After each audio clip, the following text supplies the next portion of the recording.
Hello guys, welcome to maths Telugu. పైన వీడియోలో మనం ఎసెంట్రిసిటీ మెథడ్లో ఎలిప్స్ ని డిస్కస్ చేస్తున్నాం. సో ఈ వీడియోలో మనం ఎసెంట్రిసిటీ మెథడ్లో పారాబోలా అనేది డిస్కస్ చేద్దాం. సో క్వశ్చన్ చూడండి, draw and conic section with consist of eccentricity equal to 1. So eccentricity equal to 1 ఉన్న ఎలిప్స్ ని ఫైండ్ అవుట్ చేయాలి. అంటే ఎసెంట్రిసిటీ ఈక్వల్ టు 1 ఉంది. సో ఎసెంట్రిసిటీ 1 అయినప్పుడు అది ఏమవుతుంది, పారాబోలా అవుతుంది. సో మనం పారాబోలాని డ్రా చేయాలి. అండ్ ఇంకేం ఇచ్చిన condition, distance from focus to directrix is 50 mm. అంటే ఫోకస్ నుంచి డైరెక్ట్రిక్స్ కి మనం డిస్టెన్స్ ఎంత ఉంది అంటే 50 mm ఉంది. సో డ్రా చేద్దాం. బెటర్ ఏంటి అని అంటే పారాబోలాకి బుక్ ఆర్ మీ గ్రాఫ్ షీట్ ని కొంచెం ఎక్కువ స్పేస్ ఉంచుకునేటట్టు చూడండి. సో నేను బుక్ ని టర్న్ చేసిన. సో మనం ఎప్పుడైనా నేను ఏం చెప్పిన పైన వీడియోలో ఎసెంట్రిసిటీ మెథడ్ కనిపించగానే ఒక స్ట్రేట్ లైన్ వర్టికల్ గా ఒక స్ట్రేట్ లైన్ డ్రా చేయండి. వర్టికల్ గా ఒక స్ట్రేట్ లైన్ డ్రా చేయండి. సో డ్రా చేసిన తర్వాత ఈ స్ట్రేట్ లైన్ కి పర్పెండిక్యులర్ గా ఒక లైన్ డ్రా చేయండి. పర్పెండిక్యులర్ గా ఒక లైన్ ని డ్రా చేయండి. డ్రా చేసిన తర్వాత ఏమంటుండు, ఫోకస్ కి ఉన్న డైరెక్ట్రిక్స్ ఎంత డిస్టెన్స్ అట, 50 mm అంట. అంటే ఏంటిది, 5 సెంటీమీటర్స్. సో 5 సెంటీమీటర్స్ దగ్గర మార్క్ చేయండి. సో ఏమంటుండే మనకి ఎసెంట్రిసిటీ ఎంత, 1 అంటే ఈక్వల్ రేషియోలో ఉండాలి. ఇచ్చిన డిస్టెన్స్ అనేది ఈక్వల్ రేషియోలో మనం పెట్టాలి. 5 అంటే ఏంటిది, 2.5 అప్పుడు ఎసెంట్రిసిటీ ఏమవుతుంది, 2.5 డివైడ్ బై 2.5 అంటే 1 అవుతుంది. అందుకే 2.5 దగ్గర మార్క్ చేసుకున్నా. సో మార్క్ చేసుకున్న తర్వాత ఏంటి, ఇప్పుడు నెక్స్ట్ కండిషన్ ఏంటి, వి ఇక్కడ, ఎఫ్ ఇక్కడ, డి ఇక్కడ. సో నాకు ఈక్వల్ రేషియోలో ఉంది కాబట్టి నేను ఒకసారి ఏంటి అంటే మెజర్మెంట్ అనేది మనం మెన్షన్ చేయాలి డయాగ్రామ్ లో. ఇక్కడికి, ఇక్కడ నుంచి ఇక్కడికి 5 సెంటీమీటర్స్, డైరెక్ట్రిక్స్ నుంచి ఫోకల్ పాయింట్కి ఎంత, 2.5 సెంటీమీటర్స్. సో ఎప్పుడైనా వి నుంచి ఎఫ్కి ఎంత డిస్టెన్స్ ఉందో అంత డిస్టెన్స్ పైకి మనం డ్రా చేయాలి. వి దగ్గర నుంచి ఎలిప్స్కి కూడా సేమ్ అంతే. వి దగ్గర నుంచి పైకి ఎంత డిస్టెన్స్ ఉందో అంత డిస్టెన్స్ పైకి డ్రా చేయాలి. సో డ్రా చేసిన 2.5. నెక్స్ట్ ఏం చేయాలి, నేను ఏం చెప్పిన ఎలిప్స్ అప్పుడు ప్రొట్రాక్టర్ తీసుకొని ఫోకస్ దగ్గర పెట్టి డ్రా చేయండి 45 degrees అని చెప్పినారు. సో పారాబోలాకి ప్రొట్రాక్టర్ అవసరం లేదు, ఎందుకంటే మనం ఎఫ్ నుంచి ఎలాంటి పాయింట్ డ్రా చేయకూడదు. డైరెక్ట్ డి దగ్గర నుంచి ఈ ఎఫ్వి టాప్ పాయింట్ నుంచి డైరెక్ట్గా లైన్ డ్రా చేయడమే. డ్రా చేసిన తర్వాత సో ఇప్పుడు మళ్ళీ సేమ్ ర్యాండమ్గా మీకు నచ్చిన పాయింట్స్ తీసుకోండి. ర్యాండమ్గా మీకు నచ్చిన పాయింట్స్ తీసుకొని ఏం చేయండి, నియర్గా తీసుకోండి, అప్పుడు డయాగ్రామ్ ఎగ్జాక్ట్లీ వస్తుంది. సో ర్యాండమ్గా దగ్గర తీసుకున్న తర్వాత లైన్స్ పైకి కిందికి డ్రా చేయండి. సో ఫోకస్ పైన డ్రా చేయకండి,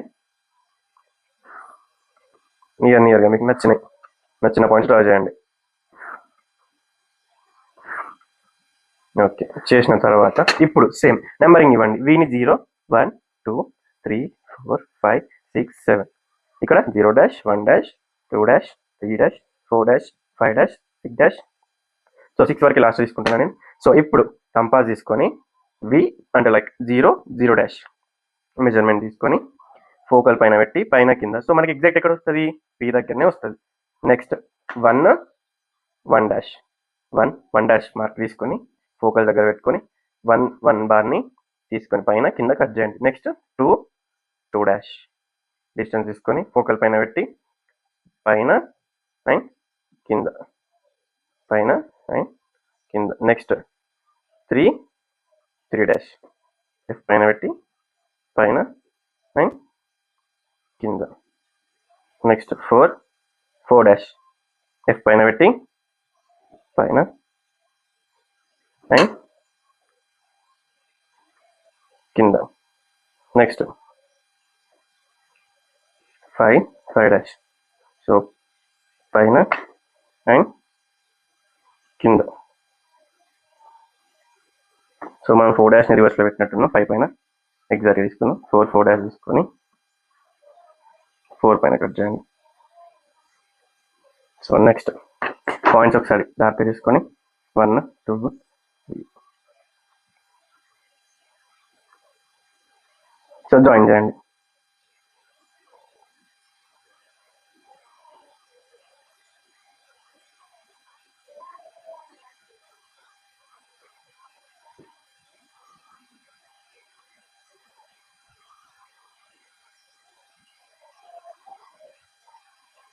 సో ఇది పారాబోలా. సేమ్ ఎలిప్స్ ఎట్లా గీసినామో అట్లనే గీయాలి, బట్ ఫోకల్ లెంత్ నుంచి మనం లైన్ డ్రా చేయకూడదు. డైరెక్ట్రిక్స్ నుంచి వి టాప్ పాయింట్ నుంచి లైన్ డ్రా చేయండి. చేసిన తర్వాత నీకు ఇష్టం వచ్చిన పాయింట్లు డైరెక్ట్రిక్స్ ఫోకల్ పాయింట్ పైన యాక్సిస్ పైన నీకు ఇష్టం వచ్చిన పాయింట్లు డ్రా చేసుకొని, సో డిస్టెన్స్ 1 డాష్ ఎఫ్ పైన పెట్టి కట్ చేయండి. 2 డాష్ ఎఫ్ పైన పెట్టి కట్ చేయండి. 3 డాష్ ఎఫ్ పైన పెట్టి కట్ చేయండి. సో అట్లా కట్ చేస్తే మనకి ఏమొస్తుంది, parabola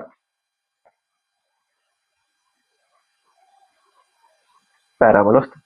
so next same process hyperbola కూడా మనం ఏం చేయాలి అని అంటే రేషియో మారుతుంది. ఇటు సైడ్ 3 ఇటు సైడ్ 2 వస్తుంది. సో అంతే. Thank you.